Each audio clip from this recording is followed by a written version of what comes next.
அனைவருக்கும் அன்பு வணக்கங்கள் சொந்தங்களே. இந்த வீடியோவில் நான் கன்னிச்சாமியும் ஐயப்பனையும் பத்தி தான் பார்க்க போறோம். கல்யாணத்திற்காக காத்திருக்கும் மாளிகைப்புறத்து அம்மன். கன்னிச்சாமிக்கும் ஐயப்பனுக்கும் என்ன தொடர்பு? இந்த மாளிகைப்புறத்து அம்மன் ஏன் கல்யாணத்திற்காக காத்திருக்கணும்? யாருக்காக காத்திருக்கணும்? வாங்க வீடியோக்குள்ள போய் தெரிஞ்சுக்கலாம். ஐயப்ப பக்தர்கள் மாளிகைப்புறத்து அம்மனை தரிசிக்காம ஐயப்பனை தரிசிக்க முடியாது. அதற்கு காரணம் ஐயப்பனுக்கும் மாளிகைப்புறத்து அம்மனுக்கும் இடையில் உள்ள ஆத்மார்த்தமான பந்தம் தான். அது என்ன பந்தம்? அதை பற்றிய புராண கதை இதோ. பிரம்மச்சாரி ஐயப்பனிடம் மையில் கொண்ட மகிஷி தன்னை மணந்து கொள்ளுமாறு வேண்டி நின்ற புராண கதை உங்களுக்கு தெரியுமா? தன்னை காதலித்த மகிழ்ச்சியிடம் வாக்கு கொடுத்திருக்கிறார் ஐயப்பன். அந்த நம்பிக்கையில் இன்றைக்கும் காத்து கொண்டிருக்கிறார் மாளிகைப்புறத்து அம்மனாக மாறிய மகிழ்ச்சி. ஐயப்பனுக்கும் மாளிகைப்புறத்து அம்மனுக்கும் இடையில் உள்ள ஆத்மார்த்தமான பந்தம் என்ன தெரியுமா? என்னை மணந்து கொள்ளுங்கள் என்று வேண்டி நின்ற மாளிகைப்புறத்து அம்மனிடம் நான் இந்த ஜென்மம் முழுவதும் பிரம்மச்சாரியாக இருப்பதாகவே சத்தியம் செய்துள்ளேன். அந்த சத்தியத்தை மீற முடியாதென்று ஐயப்பன் கூறினார். அதற்கு அந்த பெண் தொடர்ந்து வற்புறுத்தவே ஐயப்பனும் நான் வீற்றிருக்கும் மலையிலேயே நீயும் அமர்ந்தரு.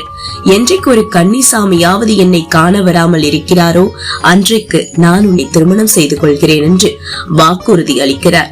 மாலை போட்டு மலைக்கு போகும் சாமிகள் சபரிகிரி வாசனான ஐயப்பனுக்கு எந்த அளவுக்கு முக்கியத்துவம் அளிக்கிறார்களோ அதே அளவு முக்கியத்துவத்தை மஞ்ச மாதா என்று அழைக்கப்படும் மாளிகைப்புறத்தம்மனுக்கும் கொடுக்கின்றனர்.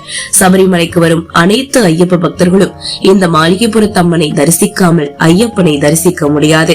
அதற்கு காரணம் ஐயப்பனுக்கும் மாளிகைப்புறத்தம்மனுக்கும் இடையில் உள்ள ஆத்மார்த்தமான பந்தம் தான். ஐயப்பனுக்கு மாலை அணியும் போதே பக்தர்கள் அனைவருமே இந்த மாளிகைப்புறத்தம்மனின் பெயரையும் சொல்லியே மாலை அணிந்து கொள்கின்றனர்.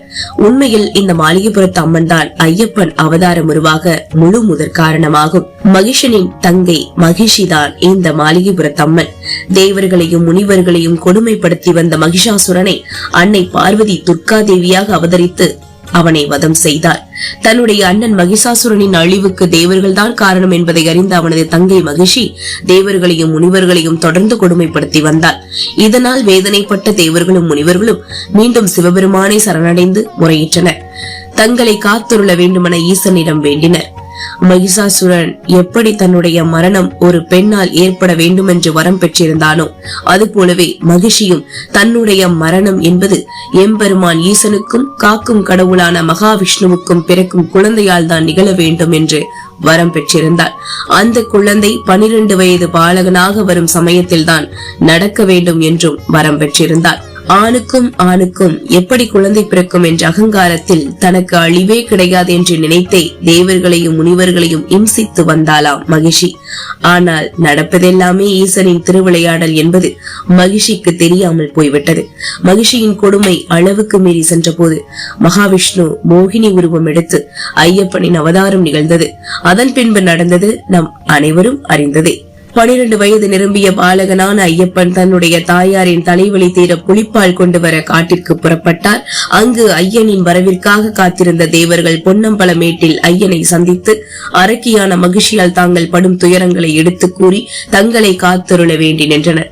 தேவர்களின் கோரிக்கையை ஏற்று ஐயப்பன் தேவலோகம் சென்று அரக்கி மகிழ்ச்சியுடன் போரிட்டு வென்று அவளை பூலோகத்தில் தூக்கி எறிந்தார். அந்த அரக்கி வந்து விழுந்த இடமே அழுதா நதிக்கரையாகும். அரக்கி மகிஷி வதம் செய்யப்பட்ட உடனேயே அவளது அரக்க உருவம் மறைந்து நீலா என்ற அழகான பெண் ஒருத்தி தோன்றினாள். பின்னர் அந்த பெண் ஐயப்பனை வணங்கி நின்று நான் உங்களால் தான் சாப விமோசனம் பெற்றேன். என்னுடைய சாபம் நீங்க பெற காரணமாக இருந்த நீங்கள் தான் என் கணவராக வர வேண்டும். என்னை ஏற்றுக்கொள்ளுங்கள் என்று வேண்டினார். ஐயப்பனோ நான் இந்த ஜென்மம் முழுவதும் பிரம்மச்சாரியாக இருப்பதாகவே சத்தியம் செய்துள்ளேன். அந்த சத்தியத்தை மீற முடியாது என்று கூறினார். அதற்கு அந்த பெண் தொடர்ந்து வற்புறுத்தவே ஐயப்பனும் நான் வீற்றிருக்கும் மலையிலேயே நீயும் மாளிகைப்புறத்து அம்மனாக அமர்ந்திரு. என்றைக்காவது ஒரு கன்னிச்சாமியாவது என்னை காண வராமல் இருக்கிறாரோ அன்றைக்கு நான் உன்னை திருமணம் செய்து கொள்கிறேன் என்று வாக்குறுதி அளித்தார். தன்னுடைய அவதார நோக்கத்தை பந்தல மன்னனுக்கு எடுத்துரைத்த ஐயப்பன் தான் அமைதியான சூழலில் தியானம் செய்ய போவதாக சொல்லி தனக்கு ஒரு ஆலயம் எழுப்பும்படி சொன்னார். அதோடு ஒரு அம்பை மலை மீது எய்து அந்த அம்பு விழுமிடத்தில் தனக்கும் மாளிகைப்புறத்து அம்மனுக்கும் ஆலயத்தை அமைக்குமாறு கூறிவிட்டு மறைந்தார். ஐயப்பன் சந்நிதிக்கு இடதுபுறத்தில் சுமார் 300 அடி தூரத்தில் மாளிகைப்புறத்து அம்மனுக்கு கோவில் அமைக்கப்பட்டுள்ளது. அன்றிலிருந்து இன்று வரையிலும் நாள்தோறும் சபரிமலைக்கு செல்பவர்கள் ஐயப்பனை தரிசித்துவிட்டு கண்டிப்பாக மாளிகைப்புறத்தம்மனையும் வணங்கிவிட்டுதான் திரும்பி செல்கின்றனர். ஆனால் எந்த ஒரு கன்னிச்சாமியும் ஐயப்பனை தரிசிக்க வராமல் இல்லை.